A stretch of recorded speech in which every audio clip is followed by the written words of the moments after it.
major sponsor, ay i-reveal ko na. Nagpakuha ho ako ng sample ng tubig mula sa ilog ng Oyente. Ganito kadami ang nakontamina ng planta ng Nexcelsium. Tigilan mo na yung paninira sa amin, ha? Ang daming namatay sa Oyente at sa mga ibang barangay. Hindi na pa kita tinatawagan pero hindi ka sumasagot. What was I supposed to do? Tumunga nga lang? Ngayon magkakaalaman tayo. Yeah. Walang hiya ka mo. Sinira mo buhay ko eh. Ngayon tatapusin na kita. Lalaban ka pa? Basag yung bungo mo!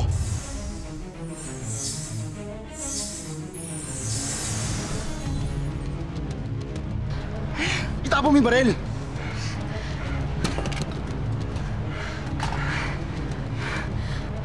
Sorry dito!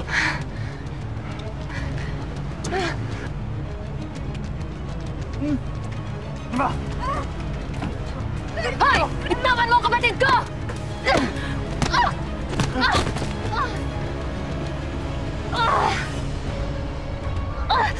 Hayop ka? Ang dami mo atraso sa akin? Saan kaya? Binastos niya ako! Patayin kita!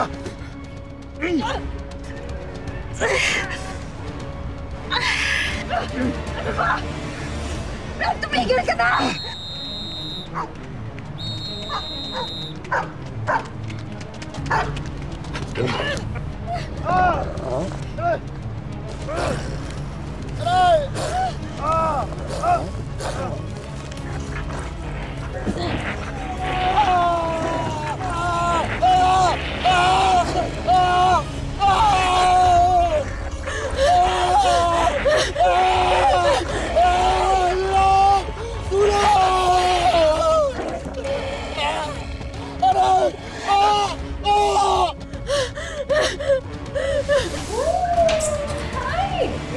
Hi, Jungle Girl.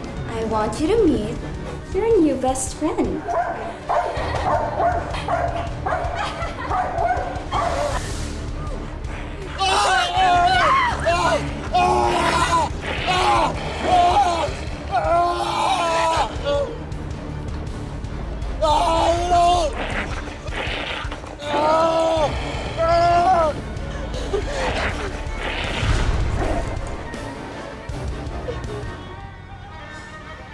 Pareho kaming kinausap ng mga pulis kanina. Si Amira nga, hindi makasagot agad eh. Siguro shock pa. Kanina, okay pa ako. Nailatag ko sa mga pulis kung anong mga nakita ko. Pero pagkatapos nun, kapag naalala ko, yung nilalapa ng aso si Ren, yung mga sigaw niya, okay na, hindi ako handa. Kahit sino naman nasa posisyon mo eh, ganun din ang magiging reaction.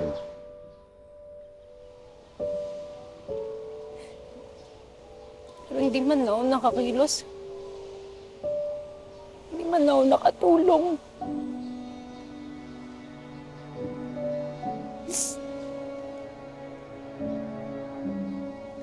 Hindi na naman ako nakatulong, Alex.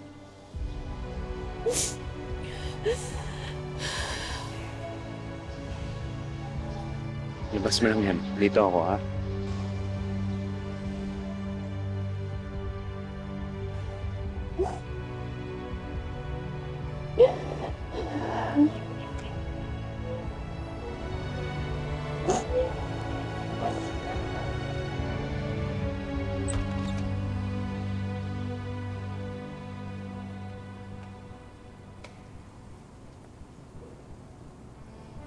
Tayo po, magpahinga ka na.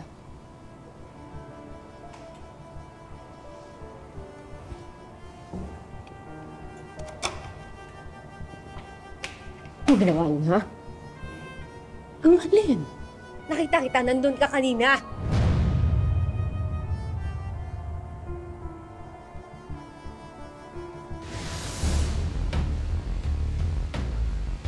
Errol, tama nga ang report mo.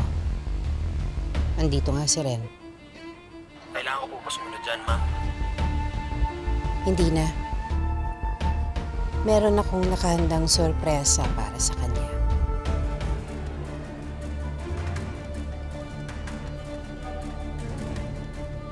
Murdoch, go!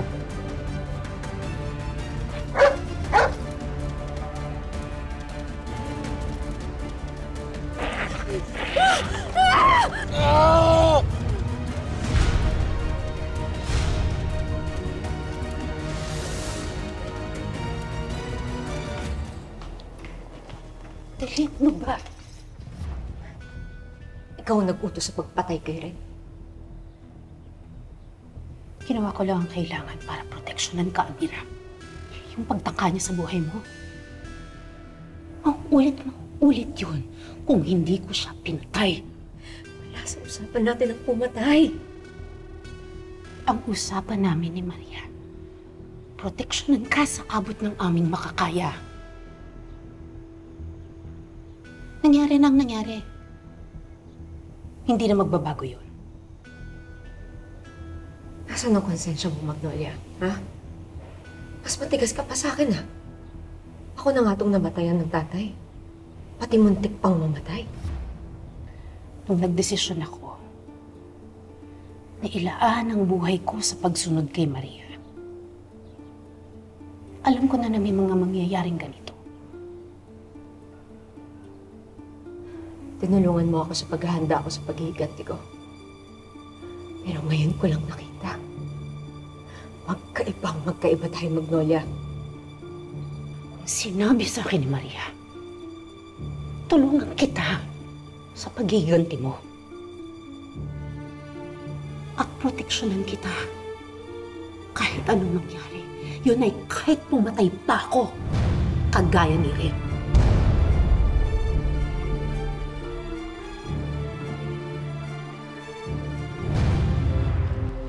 Tabi lang po muna, tabi muna kayo.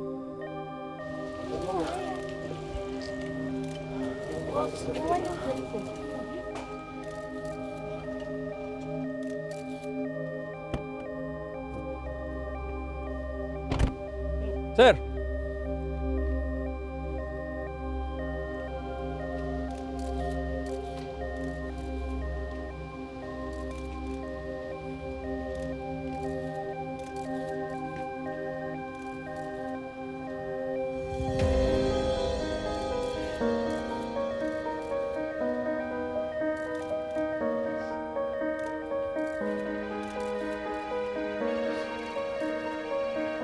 Ano nangyari sa anak ko? Ano nangyari sa anak ko? Sagutin niyo ako! Ano nangyari sa anak ko? Ha? Anak ko, hindi ko parang awa mo na. Gumising ka! Gumising ka! Anak ko na ako yan! Huwag mo ako lalakayin na ganito! Anak! Anak! Andito na ako. Gumising ka na, anak!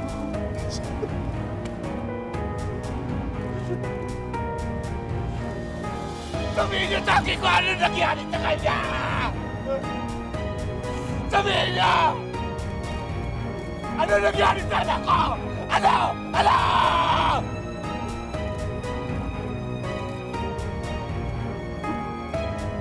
Anak ko, gumising. Anak ko. Anak ko!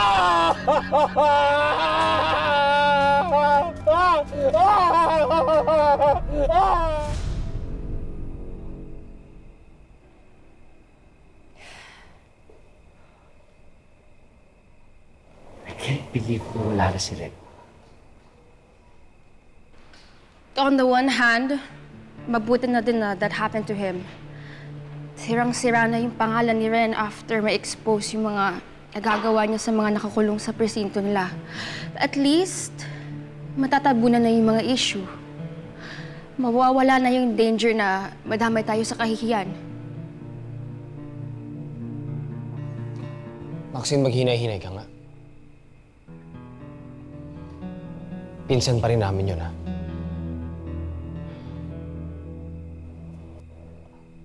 Malamang, pare-parehos tayo naiisip that Amira has something to do with Ren's death. Nandun ako nung nilapa ng aso si Ren. Nakita ko rin ang reaction ni Amira. Wala siyang kinalaman doon. Magaling lang umarte yung kapatid mo. Tinuring ka ngang PBI agent. Madali ka naman mauto. O baka, ikaw yung magaling umarte. Baka may usapan kayo ng kapatid mo na dito ka tumira.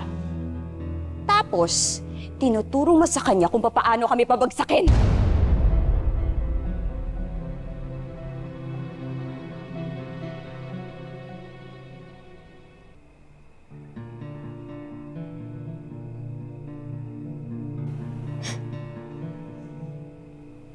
Kung makakami ka, baka nakakalimutan mo, tera rin ako. Tsaka hindi ko naman pinagpipilitan ang sarili ko dito eh. Yang si Dad, ang gustong tumira ako dito. So ano? Solo ko na naman bang ipagtatanggol ang sarili ko? Wala rin naman palang pinagkaiba to sa lagay ko eh. Kailangan ko pa rin patunayan ang sarili ko para tratuhin akong patas sa ibang anak. Gusto mo ng patas? Bata pa lang kami, pinapatunayan na namin that we're worthy of the name Tera. Pwede mo na rin yun simulan ngayon.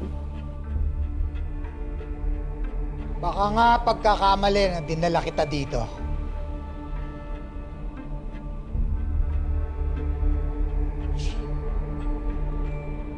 Lumaki ka sa ibang pamilya.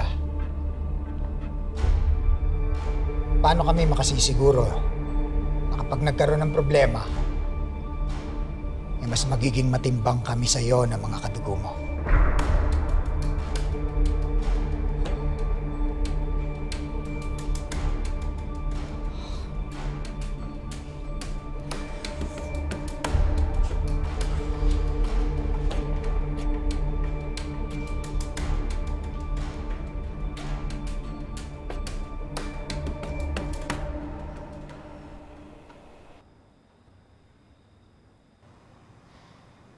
Nay, Tay. Hindi ko na po alam yung gagawin ko. Tama po ba na bumalik ako para magiganti? Naplano naman po namin lahat eh. Hindi ko po ginusto na may mamatay.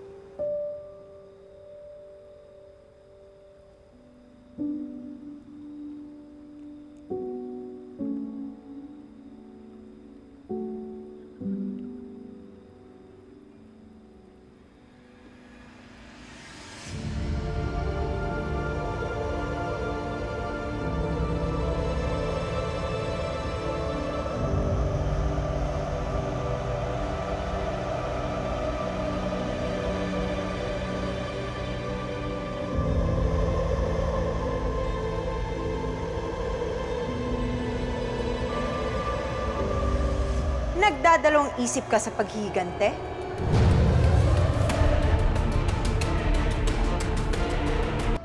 Maria Makili, anong ginagawa mo dito? Tuturuan kita ng leksyon, Amira.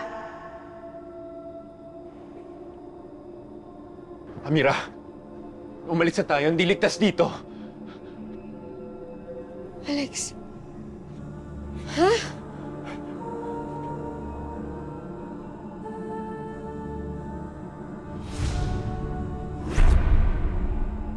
Alex! Alex! Alex! Ito ba?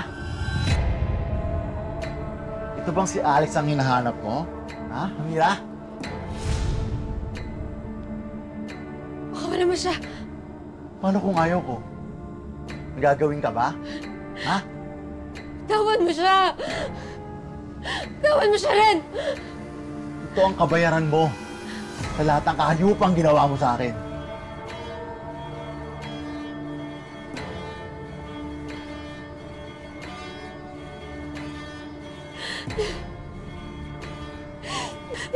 siya!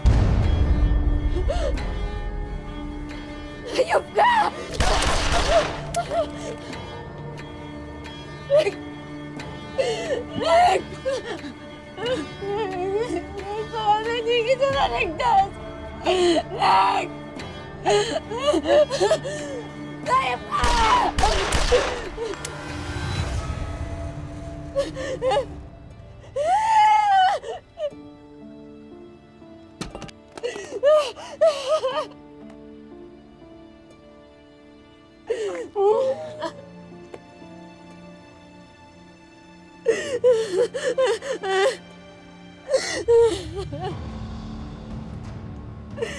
Nakita mo na, Amira? Tama lang na pala ni Ren dahil masama siyang tao. Marami siyang kasalanan, hindi lang sa'yo. At kung hindi siya namatay, baka isa sa importanteng tao sa buhay mong nakatikim ng puot niya. Mali pa din ang nangyari, Maria. Dapat hindi siya pinapatay ni Magnolia. Sana matanggap mo, Amira, na sa paghihigante, minsan kailangan mo yung mamatay para masiguro mo ang kapakanan ng mga taong mahalaga sa'yo.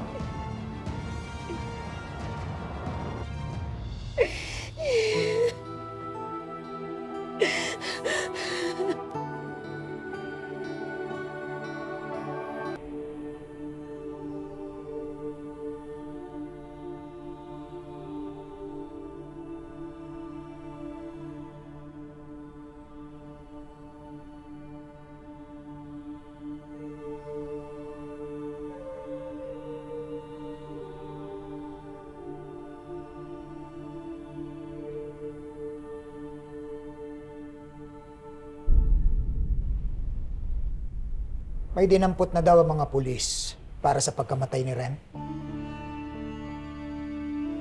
Ang bilis naman.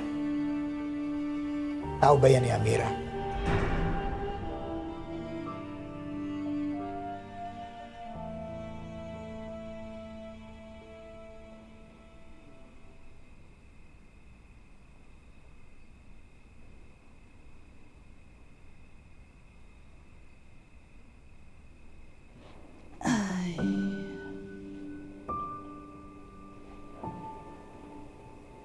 Minsan, masarap umupo sa dilim at magmuni-muni. Diba?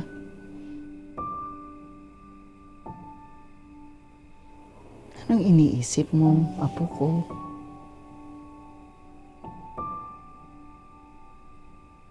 Iniisip ko pa din yung pagkamatay ni Ren. Wala pang nadadampot. Pinalalabas ko lang na may nahuli na para mapalagay si Amira na hindi ko siya pinagsususpetsahan. Pero Franco, sino pa bang may galit kay Ren? Hindi ba si Amira? May binabala ka.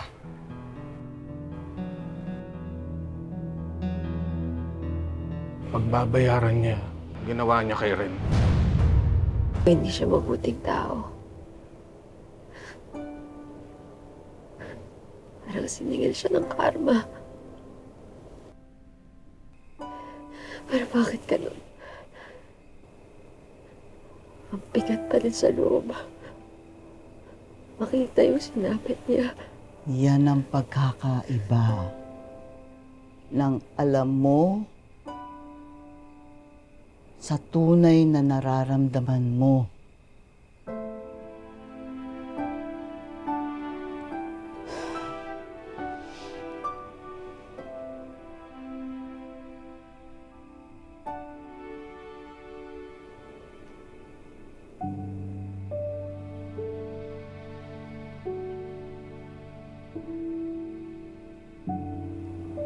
Kadalasan, iniisip ng utak natin na dapat managot si Ren dahil sa mali niyang ginawa. Pero sinasabi ng puso natin, hindi yun ang tunay na hustisya.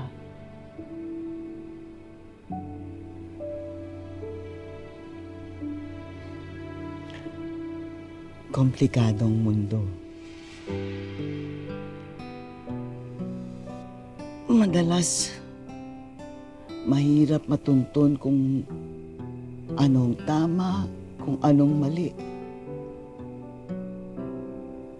At ang liwanag sa dilim.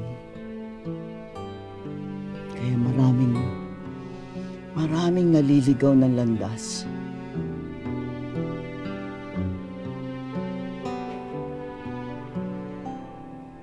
Kailangang may magpamukha sa babae niyan na nagkamali siya ng kinante. Tatapusin ko na ito. Ako na mismo tatapos nito. Sisiguraduhin ko na mawawala na yung salot niyan sa buhay natin.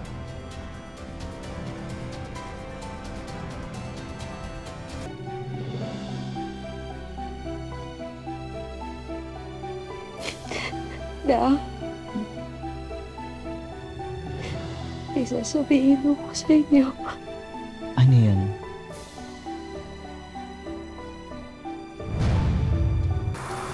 May isang tao na ang tanging pakay ay mapahamak siya. Hindi ko nga maintindihan kung bakit pa nabuo ka sa matres ng malandi mong nanay. Siya lang po ba ang malandi? Ang pagkakaalam ko po, buntis na kayo nung kinasal kayo ni Dad. 3 buwan lang pagkatapos yung ikasal. Nanganak-anak kay Seb. Marunong naman ako magpila. Ikaw na sila! Lahat ng to ginagawa ko para kay tatay. Oo, kadugo ko si Doc Frank. Pero kung may kasalanan sila, kailangan pagbayaran nila.